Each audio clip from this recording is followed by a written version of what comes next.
തോട്ടത്തിലുള്ള ഒരു അബിയു ചെടിയാണിത്.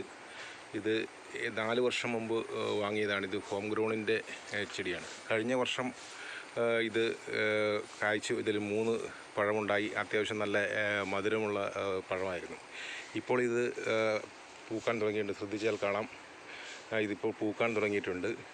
അബിയു നല്ലൊരു ഫ്രൂട്ടാണ്. ഇതിൻ്റെ ഒരു പഴം തന്നെ ഏകദേശം ഒരു 500 ഗ്രാമിന് മുകളിലുണ്ടായിരുന്നു. ഇപ്പോൾ അത് പൂവിട്ട് തുടങ്ങുന്ന സമയത്ത് നമ്മളിതിന് കുറച്ച് പൊട്ടാഷോ അല്ലെങ്കിൽ ചാരമോ ഇതിൻ്റെ ചുവട്ടിൽ ഇട്ട് കൊടുത്താൽ ഇത് കൂടുതൽ നന്നായി കായ്കൾ പിടിക്കും. ഈ കാണുന്ന പൂവെല്ലാം ഒന്നും പിടിക്കില്ല. ഇത് നിറയെ പൂ മുട്ടിട്ടിട്ടുണ്ട്. അതിപ്പോൾ വിരിഞ്ഞ് വരുമ്പോൾ കുറേ എണ്ണങ്ങൾ കൊഴിഞ്ഞു പോകും.